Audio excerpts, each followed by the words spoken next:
Bom dia, Bom dia, Luciara. bom dia, Lúcia. Que prazer te ver, que coisa boa. Quanto tempo? É verdade, é um tempo. De tempos em tempos nos encontramos. É verdade, que coisa boa, Lúcia. Que prazer enorme estar aqui contigo para falar sobre esse tema tão importante do psiquismo fetal. Eu gostaria que antes, Lúcia, tu pudesse te apresentar um pouquinho para nós, falar da tua rica trajetória de ensino, de pesquisa, de prática profissional, de inovação, né? Tu és realmente uma referência não só para mim, né? Eu nunca perdi as tuas aulas, era daquelas professoras que a gente não perde aula de jeito nenhum, né?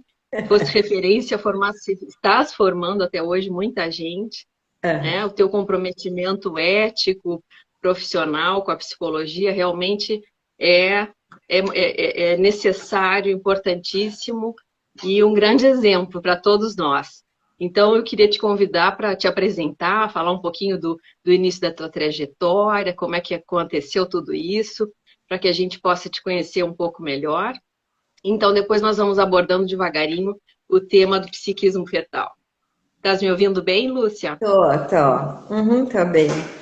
Mas, bem, então eu acho que queria iniciar, então, te agradecer pelo convite, Luciara, né? Acho que é um convite que me faz sentir muito orgulhosa, né? Que é uma caminhada que a gente já vem traçando a longa data, de tempos em tempos a gente se encontra.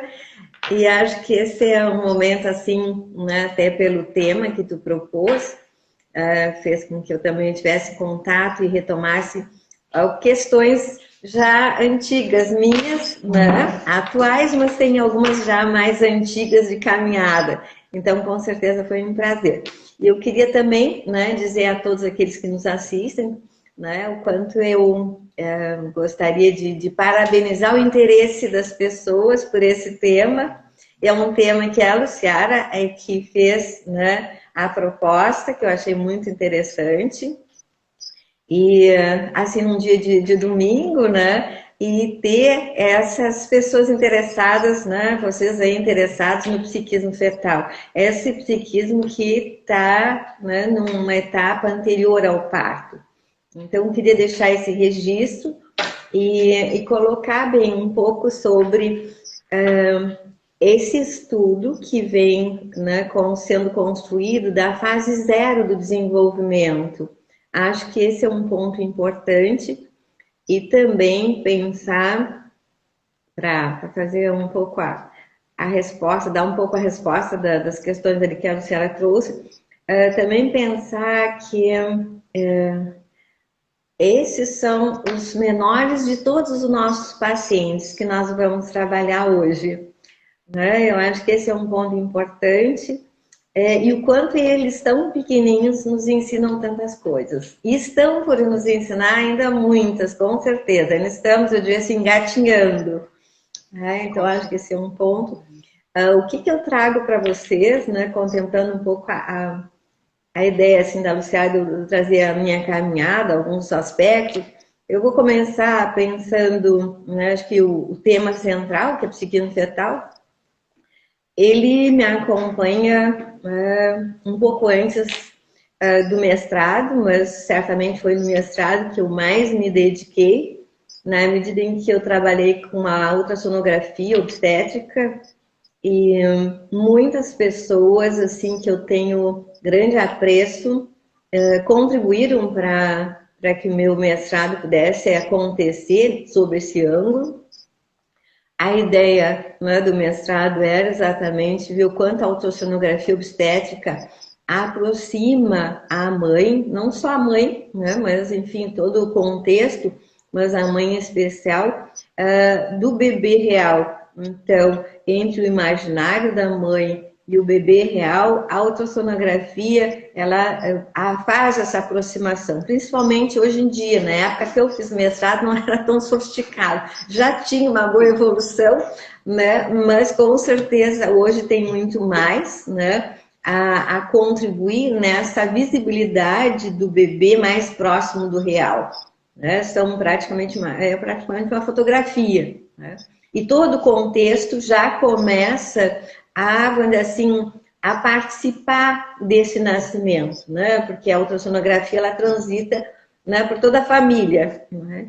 Então, acho que esse é um ponto, assim, que, né, para começar a falar sobre esse psiquismo fetal, o quanto me fez lembrar, né? O Sérgio, acho que me proporcionou esse prazer de lembrar a época muito boa do meu mestrado, com muitas buscas, contato com profissionais, em especial um grupo de profissionais dentro do âmbito da França, que eu fiz um contato, lá tinham estudos bem grandes em relação à ultrassonografia, então por ali eu me desenvolvi, né? E bem, de lá para cá, bem, esse interesse por psiquismo nessa etapa realmente se mantém. A minha clínica hoje é uma clínica predominantemente infantil e com crianças bem pequenas, mas não só com as crianças, mas já com as mães também em período de gestação, né? O quanto elas já vêm pensando nesse psiquismo, nessa interação com seu bebê, então para mim é uma continuidade, né? E, enfim, eu acho que muitos estudos, depois fiz especialização, né, em Brasília, e era também uma especialização que foi diferenciada, ela teve apenas 3 turmas, foi na Universidade de Brasília mesmo, e era uma vinculação com o consulado francês, então isso também proporcionou, né, Os a franceses sempre na continuação. frente, né, Lu? Como é que é, A Luciana? psicanálise francesa sempre, né, contribuindo na frente. Desculpa te É, interromper. eu acho que por isso que a minha afinidade com o francês é muito grande ainda. Então, acho que tem essa caminhada, assim, que eu acho que, né, a especialização me ajudou, porque eu realmente estudei e era sobre perinatalidade, até 3 anos, né, desenvolvimento. Então, realmente, pude me apropriar muito mais dessa fase do desenvolvimento zero e contribuir, né, com certeza. Acho que é uma fase que te faz ressignificar todo o desenvolvimento, né? Entender sobre essa fase inicial da vida é repensar outras fases do desenvolvimento. Então, com certeza, né, Seara, assim, foi assim uma grande satisfação retomar, tive que lembrar a caminhada e foi muito bom. Foi muito bom. Então, um prazer realmente bem grande estar aqui compartilhando. Mas acho Ô, que no Lúcia, decorrer também né, de hoje dá para a gente conversar um pouco mais sobre, né, essa caminhada. Em algum momento eu vou trazer. tá. Eu gostaria que tu nos contasse um pouquinho mais, assim, da tua formação inicial, da clínica mãe do Instituto UniBB, né? Quer Tá? dizer, que tu chegasse lá atrás, o teu início da É, psicologia, como é que tu te interessou por isso, enfim, como foi essa tua trajetória? Vamos voltar ao teu psiquismo fetal, vamos voltar à tua gestação profissional, né, Lúcia? Porque eu tá acho que é bem. muito importante, Lúcia, a tua É, caminhada é uma caminhada riquíssima, como eu te disse, assim, uma professora que a gente sentia que tinha muito a nos ensinar, né? As aulas, eu sempre saía frustrada porque eu sempre queria muito mais, né? Depois te busquei para alguma supervisão e alguns cursos, né? Nas ai, tuas bebê. já, na tua É, clínica, primeiro aquela pequenininha que tu tinha ali na Rua 15, depois Miguel já tinha 10 anos, eu tive a oportunidade de fazer outros cursos lá, aí já na UniBB Sul, isso. né, Lúcia? É, Mas eu acho que é importante tu nos trazer um pouco mais da tua trajetória, da tua gravidez profissional, né? Enquanto estavas assim te formando é. para dar luz e vida, né, a profissional que tu te tornasse. Uhum. Então, assim, queria que tu trouxesse um pouco mais para trás, né? Tá. É. Da tua trajetória, que eu sei que é muito rica, né? Tá Não bem. sei se te atrapalho, assim, te pedindo essa Não, canjinha antes. mas tá bem, tá bem. Acho que um ponto importante é pensar que na minha graduação, né? Na minha graduação eu fiz na PUC e trabalhei na Santa Casa por um ano lá. E lá meu trabalho foi totalmente voltado para gestação, parto e puerpério. Então, Viu? ali Ah, começaram viu de as longe bases. essa história. Um Uhum. pouco antes, né, Luciana? Ali começaram as bases, né? E, bem, né, enfim, um pouco já comentei, mas o que eu acho que a Luciana está focando, que eu acho que é importante, como é que nasce a UniBB Sul, né? E que a Luciana fez parte, contribuiu com essa caminhada. Ela nasce um pouco antes, né, de 2000, né, com um grupo de alunas da psicologia, porque eu já tinha a área pais bebê dentro da universidade há um tempo, até por causa do mestrado, enfim, né, e umas propostas de pesquisa que eu desenvolvi, né, dentro dessa área, e com acompanhamento de psicóloga também, que era na época da PUC, e que tinha toda uma formação também, né, francesa sobre esse desenvolvimento. Então, construí um instrumento para ver a parte de psicoterapia pais-bebê, o efeito da psicoterapia pais-bebê, e ela então me orientou. Então, tem um instrumento de pesquisa em termos de psicoterapia pais-bebê, tem um instrumento de observação, né, de pais-bebê também, né, na mãe e bebê em especial, na interação. E então, a partir de 2000, eu fiquei encarregada, né, de dar continuidade a esse estudo junto a esse grupo de alunas. Só que o que acontece? Como a coordenadora, que aí era o que tu lembrava daqui, dessa instituição, ela na verdade não era de minha gerência, né? Era uma psicóloga que ela fazia parte desse grupo de alunos, mas era uma pessoa já, uma profissional, a Marisa. Ela já tinha uma caminhada, então ela tinha uma instituição dentro da área da filosofia, que é o Instituto do Ser. Então, os bebês nasceram no Instituto do Ser, na verdade. Como a Marisa se Ótimo. deslocou, então, para Porto Alegre, eu fiquei encarregada de terminar a formação dessas alunas. E aí, sim, a partir de 2000, começa a oficialização da UniBB Sul, né, legalmente, enfim. E os grupos aí, né, com certeza, em termos de curso, também se desenvolvendo. De lá para cá, né, a caminhada sempre foi bem intensa, sempre pensando a importância de se ver o desenvolvimento do bebê até a fase adulta e ressignificar a fase adulta a partir do olhar, né, desse bebê. Então, eu diria assim, é trabalhar com o bebê observado, propriamente dito, né, que é ele na sua etapa de desenvolvimento, e o bebê clínico, que é aquele bebê que faz parte do adulto. Então, acho que isso sempre foi uma proposta da UNBB, a gente vê de forma dinâmica esse desenvolvimento, né? Então, desde a etapa bebê, mas também todo bebê que faz parte do desenvolvimento de qualquer outra fase, né? Seja da infância, da adolescência, da vida adulta, todos nós temos nosso bebê internalizado, né? Inclusive, para trabalhar com bebês, ele vem à tona, muito à tona, né? Esse bebê internalizado. Então, essa foi a caminhada, né, na universidade por muito tempo. Eu coordenei a área Pais-Bebê, né, em termos de psicoterapia Pais-Bebê, e depois, por N objetivos da universidade que mudaram, enfim, foi extinta a clínica Pais-Bebê, mas eu continuei com a UniBB Sul, né, porque aí a minha caminhada já estava traçada. Aí, então, a UniBB Sul foi a continuidade de um trabalho que eu já vinha de pesquisas, enfim, dentro da universidade. Bem, então, acho que Perfeito, com Lúcia. isso se tem a UniBB Sul, né? Hoje nós, no período da pandemia, a gente parou, eu parei em especial, eram muitas questões para encaminhar do consultório da universidade, e agora a gente está retomando, né, Luciana, a UniBB Sul, assim, aos poucos, com proposta, enfim, é passo de bebê, como eu digo. Mas tá, também não acho que tenha que ser de outro jeito, porque acho que tem um carinho e acho que tem uma delicadeza nesse desenvolvimento que é bem importante. Tem uma Perfeito. preocupação, assim.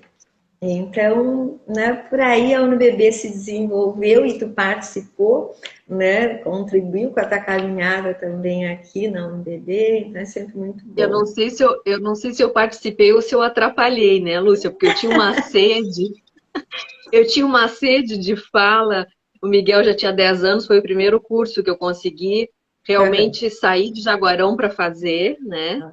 E tu percebia, assim, né, a minha emoção. Eu cheguei a chorar no início, porque eu estava muito emocionada de poder voltar para esse mundo, né, do estudo em grupo, dos colegas, né, estar perto de ti também, que sempre foi uma referência muito importante.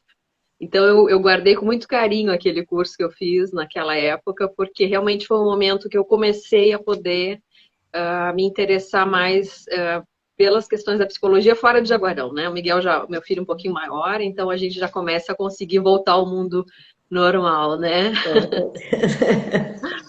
Mas então tá, eu acho que essa tua introdução foi muito importante, né, Lúcia? Porque tem muito mais para tu nos contares, né, da tua trajetória profissional, mas acho que deu para dar uma clareada, assim, né, como é que tudo isso foi surgindo, esse instituto maravilhoso, né, na tua vida e na vida aí dos pelotenses e de todos que podem acessar, né, de alguma forma. Então tá, eu acho que agora a gente pode ir entrando um pouquinho no tema do psiquismo fetal, para tu nos trazeres, assim, as tuas atualidades, um pouco do teu conhecimento, as coisas que te parecem, assim, necessárias e importantes da gente poder comunicar, né, para as pessoas que nos assistem. Acho que vamos por aí. Deixa eu ver que tempo nós temos. Usamos já 20 minutos da nossa live. Temos ainda um tempinho bom. Bem. Bom, acho que é importante eu começar, então, lembrando, né, um pensamento, lógico, como eu sou da área da psicanálise, vou lembrar um pensamento do Freud, que eu acho que é importante para a gente começar a pensar. Né? Ele, em Inibição na Sintoma e Angústia, ele escreve que há muito mais continuidade entre a vida intrauterina e a primeira infância do que do impressionante corte do nascimento nos permite pensar. Então, acho que isso é um ponto importante, porque era 1926, né, que ele traz isso, e me fez, né, bom, pensar que seria interessante a gente considerar esse espaço. Com certeza ele não se dedicou a essa fase prévia do desenvolvimento antes do parto, mas ele deixava a bola picando, né, ele Lúcia? sempre considerou as possibilidades, se dedicou, claro, à situação edípica, né, às etapas ali iniciais do desenvolvimento, mas ele tinha até na equação etiológica e várias, né, falas deles em alguns textos, esse lugar estava reservado para um questionamento, embora não tivesse dados que pudessem serem científicos, né, e que hoje a gente já tem. Mas acho que essa é a primeira inspiração, assim, para a gente poder pensar, né, em iniciar a conversa. Bem, um ponto que eu acho que é importante contextualizar esse bebê em útero, né, o quanto ele é considerado uma pessoa hoje, né? Eu acho que é importante, por quê? Porque, na verdade, não faz tanto tempo que ele não tinha esse lugar de reconhecimento, né? Hoje o bebê em útero já é um cidadão, em que ele tem direitos, né? E também tem os deveres de nos ensinar muitas coisas. Então ele tem esses direitos já reservados, né? Que eu acho que é importante por parte tanto das áreas, né? Seja da educação, seja da saúde, seja aí da própria psicologia, um lugar reservado, que eu diria assim, que é da psicologia, em especial perinatal. Né? Eu acho que esse é um ponto. E aqui pensar que essa psicologia perinatal, ela tem parâmetros um pouco diferentes da pediatria. Né? Para nós, esse psiquismo em etapa anterior ao parto, ele é considerado desde um pouco antes da concepção, né? Seria esse imaginário que antecede a concepção, né? O imaginário dos pais, da mãe em especial, até 1 ano e meio, né? 2 anos após o parto. E da pediatria, geralmente, é um pouco antes do parto e um pouco após o parto, né? Umas semanas após o parto. Já na psicologia, né, esse desenvolvimento tem uma outra proposta, né, mais ampliada, tá? O que surge, então, com essa disciplina ou essa área, né, da psicologia perinatal? Surge uma preocupação com a qualidade de vida intrauterina, né? E estudos já bem importantes para pensar sobre a prevenção, né? E a prevenção aí entra perinatalidade, seja questões físicas quanto afetivas ou psíquicas, né? Em termos de intervenções precoces, né? Eu acho que esse é um ponto muito importante nesta vida que já existe antes do parto. Tá? Bem, aqui eu queria salientar, eu falei em Freud, mas a gente tem, né, nesse imaginário social e pensando em épocas anteriores, as superstições, desculpa, né, os visionários em relação ao psiquismo antes do parto, e aí a gente tem Platão, Aristóteles, Hipócrates, enfim, temos vários que se destacaram, né, pensando, e aí não tinha nada de ciência, mas exatamente um psiquismo, um imaginário social, que vem realmente ser melhor fundamentado e ter um destaque na década de 70, com a ultrassonografia, né? Eu acho que esse é um marco, assim, impressionante em termos do psiquismo, né, fetal. Por quê? Porque foi possível, através da sonografia, acompanhar as etapas do desenvolvimento, né? Não só ter os batimentos cardíacos do bebê, mas também todo o desenvolvimento do bebê, né? E hoje, com a ultrassonografia, nós também fizemos todas as sintonias entre o estado, né, de humor da mãe, o estado psíquico, afetivo da mãe, e o estado, né, psíquico-afetivo do bebê, né? Mães deprimidas, bebê deprimidos, enquanto isso nos permite também intervenções de forma mais preventivas. Então, acho que a década de 70, ela faz esse marco no psiquismo, né, perinatal. E na década de 90, que eu acho que é extremamente importante, também não faz tanto tempo assim, as intervenções em útero, cirúrgicas, né? Que eu acho que aí começam as cirurgias intraútero. E aqui eu queria trazer nesta década, foi na década de 90, que surgiu, né, uma situação que foi fotografada e transitou, né, pela internet, de um cirurgião que ao concluir a cirurgia em útero, né, ele tenta ver como se encontra o bebê e ele então toca na mão do bebê e o bebê, por um reflexo, aperta o dedo do cirurgião. E, bem, o imaginário social foi muito grande, acho isso muito rico, porque algumas pessoas colocavam que o bebê estava agradecendo para o médico, para o cirurgião, outros colocaram quanto o bebê já tinha necessidade de interagir. Bem, independente das questões científicas do reflexo do bebê, o quanto no imaginário esta vida intrauterina já existe há muito tempo. E eu acho isso uma riqueza, porque prepara a vida propriamente dita quando o bebê começa a se desenvolver. Então tem um contexto social, tem um imaginário das famílias, tem um imaginário da mãe, do pai, que vai receber esse bebê, ele já vem com toda uma história, uma narrativa, né, que acompanha o bebê, dependendo do contexto da época que ele está inserido, não, que ele começa a surgir. Então, eu queria trazer essas imagens, né, pensando o quanto isso foi falando da nossa necessidade de pensar essa vida já antes, né, do parto. Bem, em termos de psicanálise, eu sei que tu conhece algumas delas, né, Ciara, eu traria a Alessandra Piontelli, né, falando sobre, né, esse psiquismo.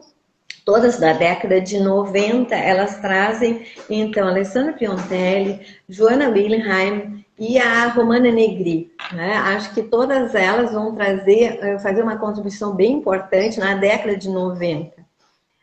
A Joana Wilhelm, ela traz, então, vamos dizer assim, uma visão desde a etapa, e aí eu colocaria, em que as células estão começando a formar, né, esse óvulo e esse espermatozoide começam a integrar, né, o desenvolvimento desse bebê. Então, ela vai trazendo quanto essas memórias, essas matrizes que foram constituindo as células, de alguma forma, ela tem uma certa influência, né, no desenvolvimento posterior.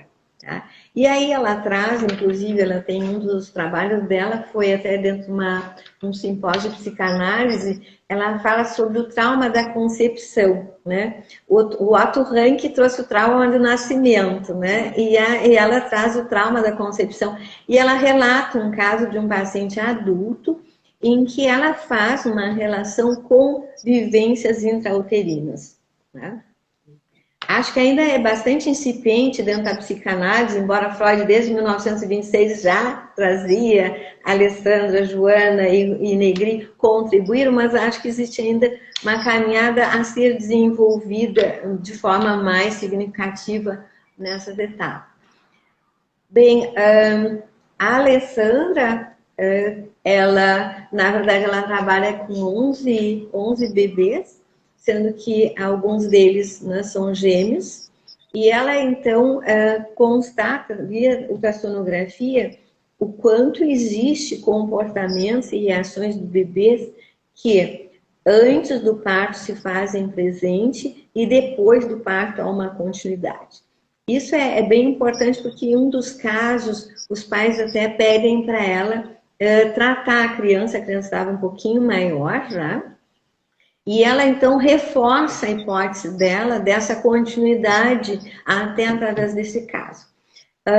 Ela também trabalhou com gêmeos, também ela estuda a influência da interação dos gêmeos, né, em útero, diferente da criança que não tem um outro ali na vida intrauterina. Os estímulos são diferentes, é com a mãe, e esse já é com um parceiro, né? Então, a Alessandra traz muito isso, tá? Eu estou trazendo, assim, só curiosidades para vocês, porque então, depois, se tiverem interesse, eu acho que tem uma bibliografia bem interessante para pesquisar. E a Negri, Romana Negri, além de observar também através da ultrassonografia, ela também trabalha com gêmeos, também visualiza essa interação.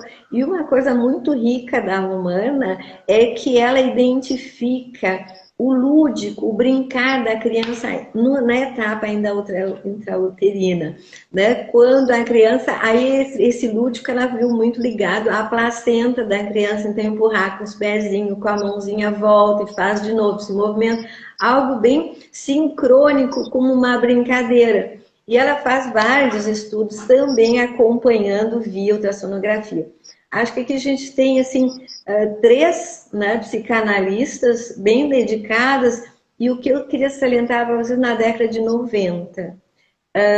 Existem outros estudos, certamente, mas elas foram expoentes nessa busca pela leitura do psiquismo intraútero, e fazendo lindas descobertas e que nos ajudam muito. Bem, então, diante destas psicanalistas de toda essa caminhada, a gente tem que pensar que a gente nasce 2 vezes.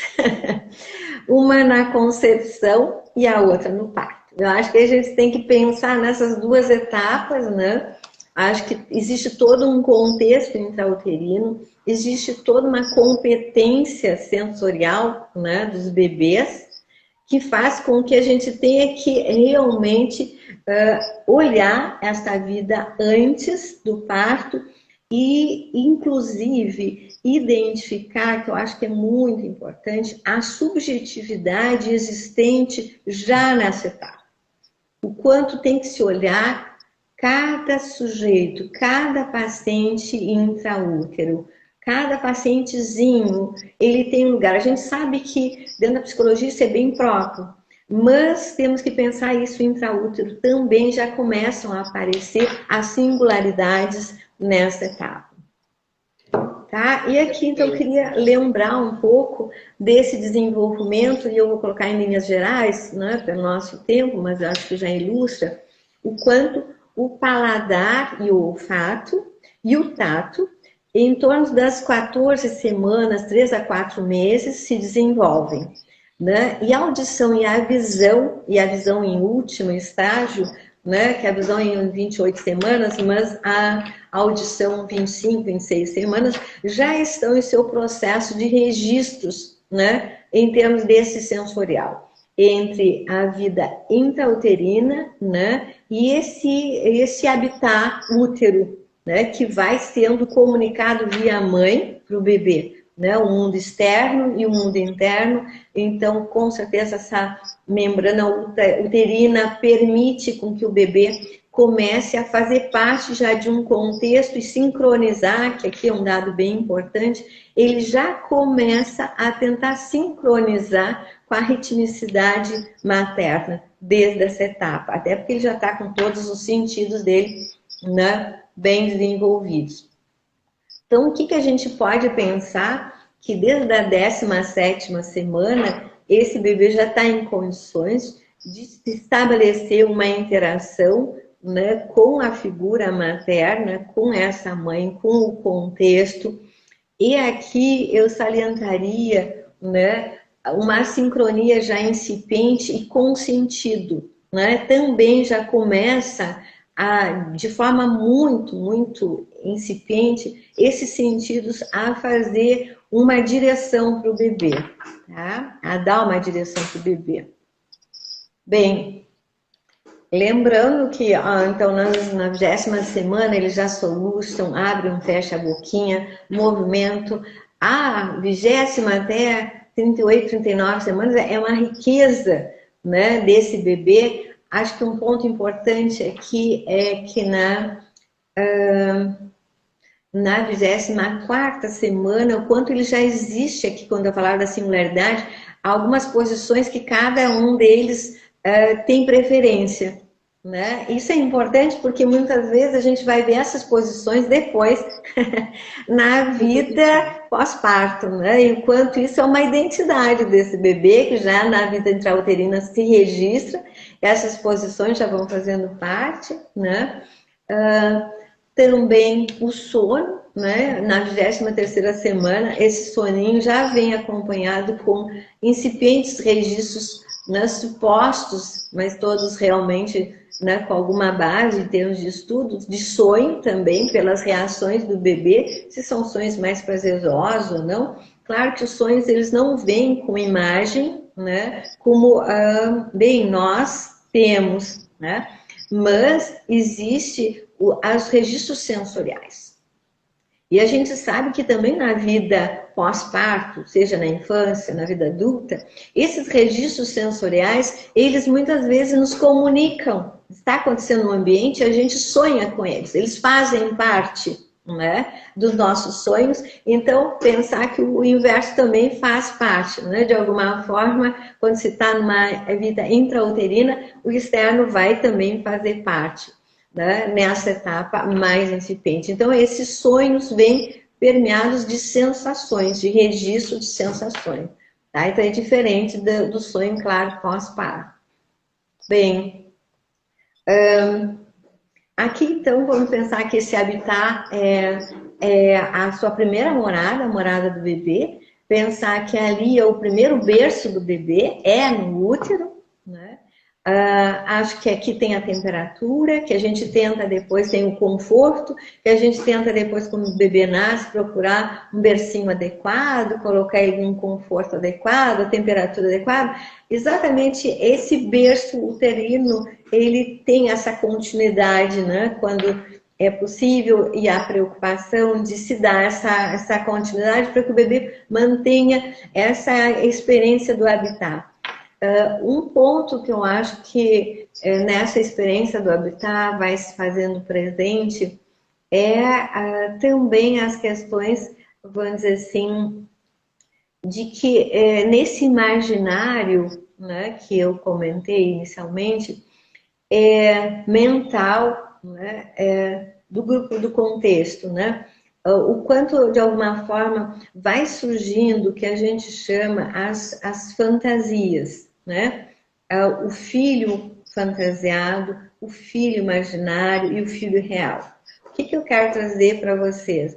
Né? O filho fantasiado é um filho que surge antes da gestação, né? É aquele filho que, de alguma forma, a gente, na medida que fomos também, ocupamos essa situação de filhos, a gente tem esse registro.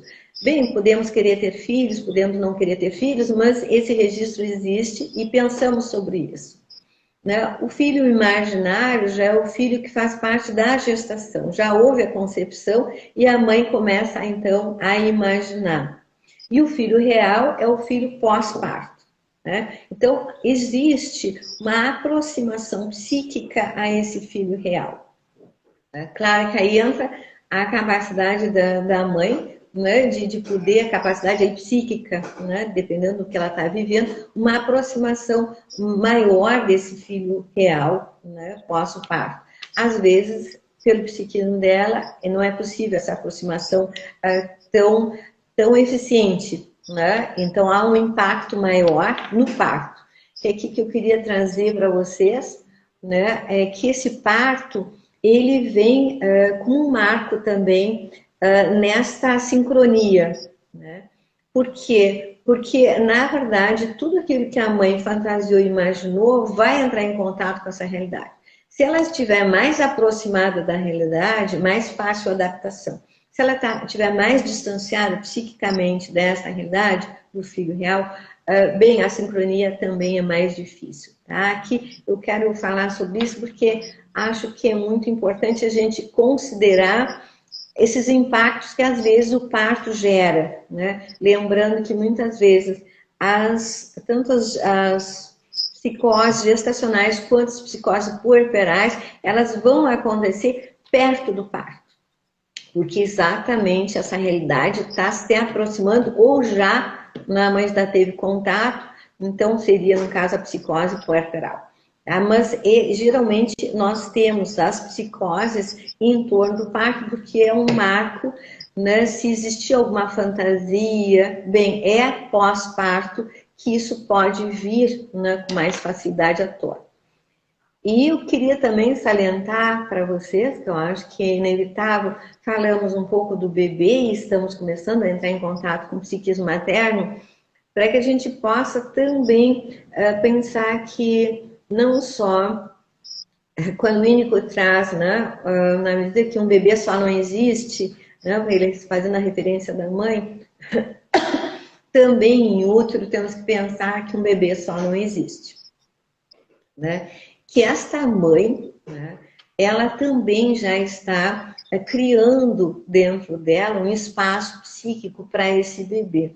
Então não é só um espaço físico, né, que ela gesta psiquicamente um espaço psíquico, que é bastante importante. Bem,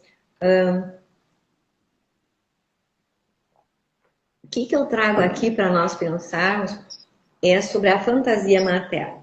E o que eu trago um dado, assim, só uma observação, quando a gente fala em fantasia, é porque o bebê ainda não está em contato direto com a mãe, não aconteceu o parto. Então eu vou falar dessa fantasia.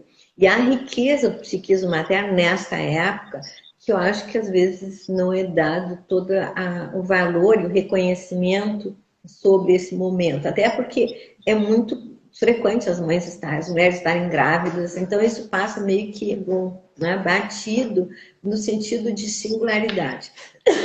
Então eu queria passar para vocês alguns pontos. Bem, um deles é que a mãe carrega um outro dentro de si. Aqui é isso, eu queria que todos pensassem sobre isso. Não existe um momento como esse, né? Quando que tu, enquanto pessoa, vai ter um outro dentro de ti. É assim, é uma experiência única, né? Única em todos os sentidos. Então, esta mãe, ela é uma pessoa, tá? Mas ela, ao mesmo tempo, ela é duas pessoas, porque ela carrega duas pessoas. E esse psiquismo, ele passa por uma adaptação para esta realidade que a mãe está passando. Então, é uma mente para dois. Ela pensa nela e pensa no bebê. E o bebê está dentro dela. Então, a gente tem que entender que isso é uma complexidade, tem uma complexidade muito grande. Né? Que isso traz muitas, vamos dizer assim, mobilizações, muitas, vamos dizer assim, muitos momentos das mulheres voltadas para dentro de si, mais desligadas do externo. Né? Por quê? Porque ela está vivendo toda essa complexidade que o psiquismo não estava acostumado. Então, acho que essa é uma questão que a gente tem que considerar as diferenciações do psiquismo nessa etapa gestacional e puerperal. Elas são, vamos dizer assim, são características e são fases singulares, tá? Únicas, tá?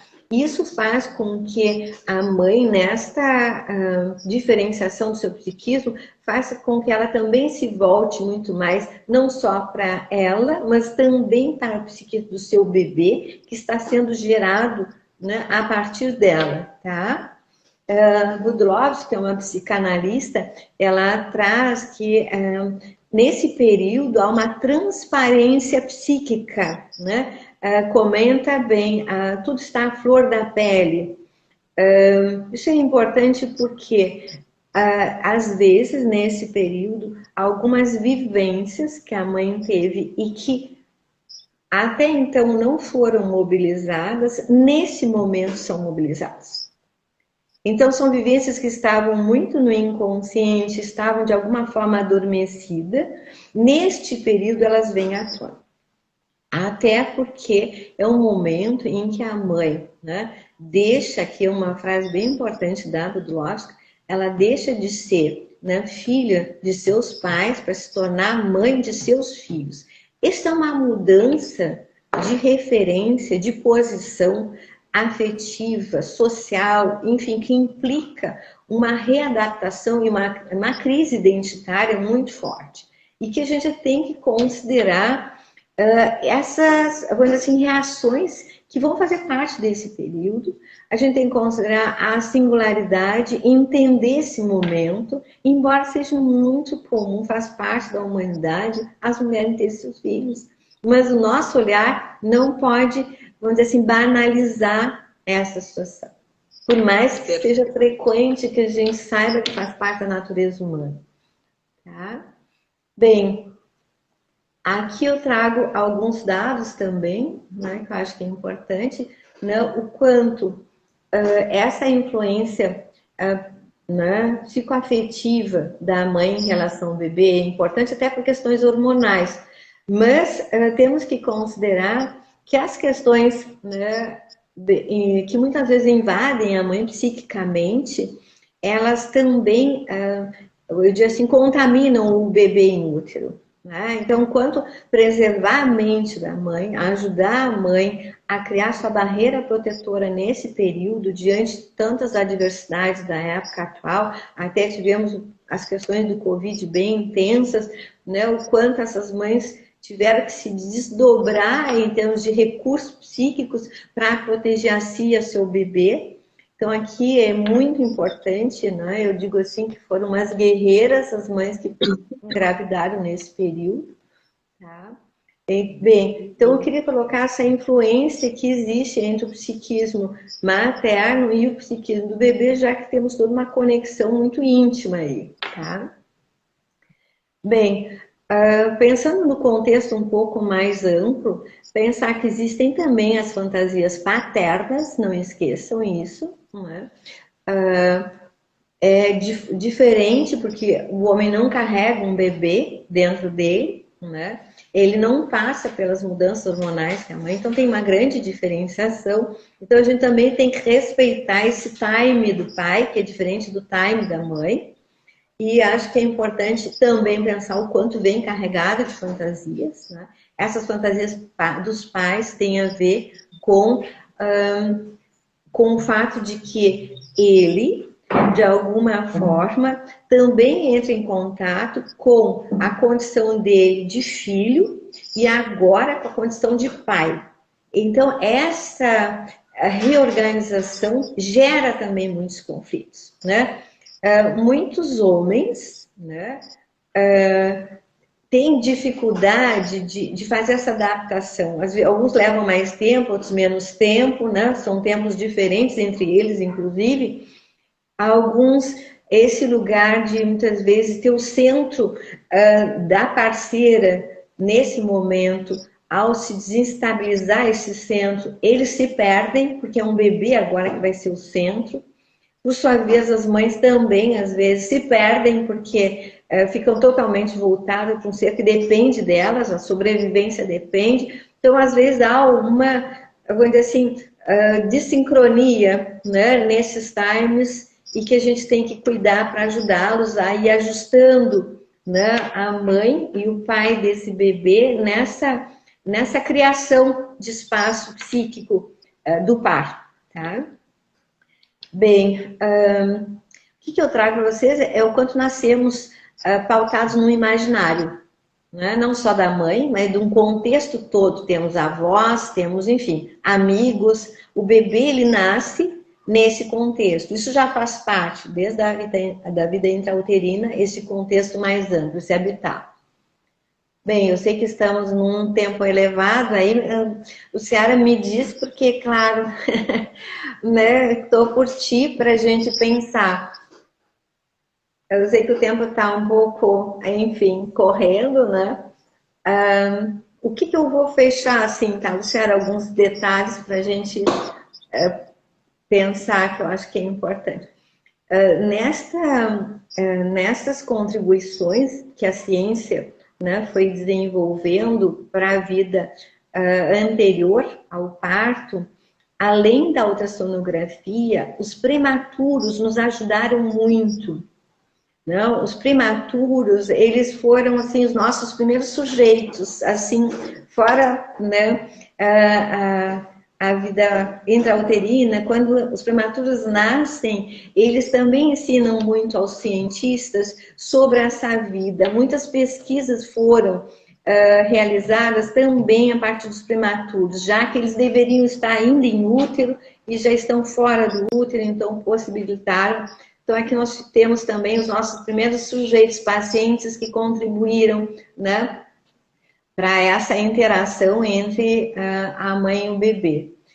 E para salientar essa contribuição, eu gostaria de deixar registrado a memória sensorial. Ah, então, vimos todo o desenvolvimento do bebê, vimos algumas coisas, claro que todo modo de dizer, né? Em outra, vimos a relação com a mãe, com o pai, com o contexto, mas eu queria deixar, assim, como marca registrada, né, dessa contribuição, seria exatamente a memória sensorial que o bebê vai armazenando e que essa memória vai ser tipo uma bússola para que ele possa fazer a sua adaptação pós-parto.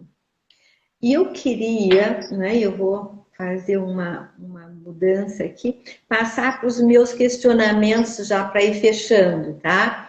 Então, o primeiro questionamento que eu trago é o quanto a vida intrauterina reflete e influencia o momento presente do ser humano, tá? O presente, não importa a fase que ele se encontra. E em agradecimento aos prematuros, o que eu gostaria de deixar como um marco e um lugar de importância, aqueles que contribuíram tanto para a gente entender os bebês intraútero. Se nós, enquanto desde profissionais, que eu acho que são os mais responsáveis, né, por esse conhecimento, até, né, aqueles que não são profissionais, mas que, enfim, acompanham o seu bebê ou de alguém, até que ponto nós consideramos a prematuridade pós-parto? O que eu quero dizer? Eu quero dizer que o bebê prematuro, muitas vezes, ele passa por um processo de estresse bem significativo, tá? E com alguns indicadores que muitas vezes são vistos, porque o bebê já nasceu, porque o bebê tem determinado comportamento, o bebê já tem esse contato com o mundo externo, como características autistas. E o bebê, na verdade, ele está estressado. Quais são essas características? Um bebê que é prematuro, passa por um estresse, né, durante esse período do parto, gestacional, enfim, puerperal. O que vai acontecer? Muitas vezes ele não consegue fazer olho no olho, tá? Ele se fecha sobre si mesmo para se proteger aqui do estresse, tá? O sono acontece com recusa ao contato, tá? Tende a segurar algum objeto, algum tecido, aquilo é algo que ele se fixa, tá? e o quanto esse retraimento do bebê tem gerado, eu diria assim, tem influenciado, tem gerado uma leitura equivocada muitas vezes sobre o início do desenvolvimento dos bebês pós-parto. Porque o bebê não olha, porque o bebê de alguma forma está retraído, porque o bebê não se interessa pelo contexto, mas a gente esquece muitas vezes que esse bebê ele vem de um estresse. E é natural do psiquismo humano se proteger. E ele, desde esse momento, ele já cria as defesas dele. Então, eu queria assim, deixar um recado, uma observação, um cuidado com esta vida, né, prematura, que já existe, mas ao mesmo tempo ele ainda tem marcas, né? E depois compensa, depois com o decorrer do desenvolvimento se emparelha, mas esse início de vida, ele vem com algumas características muito singulares. E a gente tem que cuidar para não pensar no bebê, porque ele nasceu e é prematuro, ele vai lidar ou se desenvolver com um bebê a termo. Não, ele tem que ter um tempo dele. A mamãe também tem que ter um tempo dela, né? Por isso que ele foi pré-maturo, né? Tá bem? Bem, então, só deixar isso para vocês e pensar que, bem, o quanto, né, a nossa grande questão, né, não são as vivências traumáticas em útero que possamos ter nessa fase, elas fazem parte da vida, elas podem até nos ajudar a crescer, né? Mas eu acho que a grande questão é a falta do reconhecimento de que elas existem. Tá? Acho que esse é um ponto que eu gostaria assim, de deixar aqui como um recado, né? Porque a gente não escolhe, né, os traumas, eles existem, a gente pode crescer, a ciência cresce muito né, para a gente ajudar outros bebês e outras mães, outros contextos, mas a grande questão me passa é esse desconhecimento sobre essa vida que já existe, né, antes do parto. E que, de alguma forma, a Luciara, né, optou assim, para a gente fazer, dar vez e voz a essa vida antes do parto. Tá bem, me estendi, sei que me estendi, mas enfim, é um assunto que tem muita riqueza, enfim. Perfeito, Lúcia, perfeito. Acho que conseguisse, assim, nesse pequeníssimo espaço de tempo, trazer coisas tão complexas, né? Tão importantes, né? Da gente atentar, né?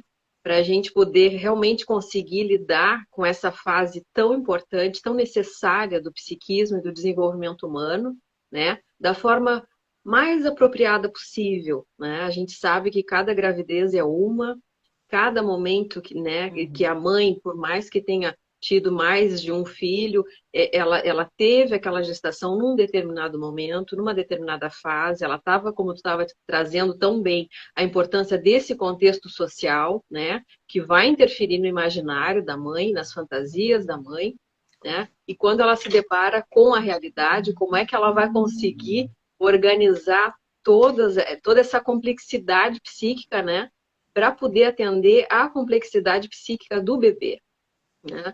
Então, acho assim, Lúcia, eu não tenho palavras, eu fico assim emocionada, porque realmente é de uma riqueza te ouvir. Eu estava com muita saudade de te ouvir, né? Acho assim, teríamos 3 horas no mínimo para ficar aqui só te ouvindo sobre prematuridade, sobre, né, a vida psíquica, né, ainda intraútero. E realmente, assim, acho que deu para as pessoas sentirem, né, a grandeza desse momento, a importância dessa fase, né? Que é o que eu gostaria, que nós gostaríamos de chamar atenção para quem está nos assistindo, né? Para não banalizar, como tu bem disseste, só porque desde que estamos na face da Terra esse é um processo que se dá, né? E o quanto realmente o primitivismo, né, desse momento, ele requer todo um comprometimento muito importante, né, Lúcia? Acho que muito ético, assim, né? Com essa capacidade das mães de gestarem os seus bebês, né? E a importância desse entorno, né? Dessa rede de apoio que está ali, que deve estar ali para apoiá-la e para compreendê-la, né? Sem julgamentos, né? É um momento de compreensão e de acolhimento, né? E que tudo é bem-vindo, tudo que a mãe sente vamos dizer assim, é natural que sinta, tudo que a mãe pensa né? É digno de ser sentido e pensado, porque, bom, são coisas que nós não escolhemos e que nos remetem, como tu mesmo dissesse, ao nosso psiquismo intrauterino, né? Acho que por aí, né, Lúcia? Sim, sim. Foi um prazer, assim, né? Estar com você, estar contigo, Luciara, enfim, a gente sabe que continua conversando, né, Luciara? Não, eu já te dei, né, a deixa, assim, a minha ideia, né, Lúcia, é dar continuidade, porque, assim, te ouvir é de uma riqueza. Eu penso que a pandemia despertou na gente, assim, na população em geral, a importância, né, da saúde mental, do psiquismo humano, né, da gente conseguir ir tentando elaborar todas essas dificuldades, esses conflitos, essas ansiedades todas que, né, que fazem parte da vida da gente, do ser humano, da sociedade contemporânea, então muito mais, né? Então, assim, eu quero te deixar totalmente à vontade, porque eu não quero te pressionar, mas eu gostaria de dar uma continuidade para essas nossas lives. Meu Deus, seria maravilhoso, né, Lúcia? Se nós Sim, vamos pudéssemos, no teu conversando, sim. tempo, é, tá? Ah, foi um prazer, sim. E obrigada a todos que nos acompanham também, né? Acompanhar, enfim, é um prazer estar aqui. Lógico, o tempo é curto, mas enfim, para ir pensando e refletindo sobre, eu acho que sempre tem espaço para isso, numa outra live, enfim, num outro momento, a gente cria esse espaço. Ah, que bom, que bom. Não tenho palavras para te agradecer, Lúcia, pelo teu carinho, pela tua atenção, pela tua disponibilidade de sempre, né? Sempre me atendeste, todas as vezes que eu te busquei, tu sempre estendeste a mão, não importava em que contexto, em que momento. Então, assim, realmente não tem como agradecer um momento como esse. E eu espero que quem nos assistiu também tenha sido assim, tenha aproveitado, né? Tenha conseguido se conectar com as tuas ideias, com os teus sentimentos, com a tua afetividade, que é uma coisa que passa, né, Lúcia? Isso é muito bom, esse carinho que tu tens com o teu trabalho, né? E com a vida humana, né? Sim. É. Então, tá. Finalizamos por aqui, então. Um grande abraço para todos. Muito obrigada pela atenção, pelas curtidas, né, pelos comentários, todos muito bonitos. E até uma próxima, se Deus quiser. Também. Tá bom, Lúcia? Bom Um abraço bem domingo, grande restinho para de ti. domingo. Também, gente. Bom domingo para todos. Tá bem.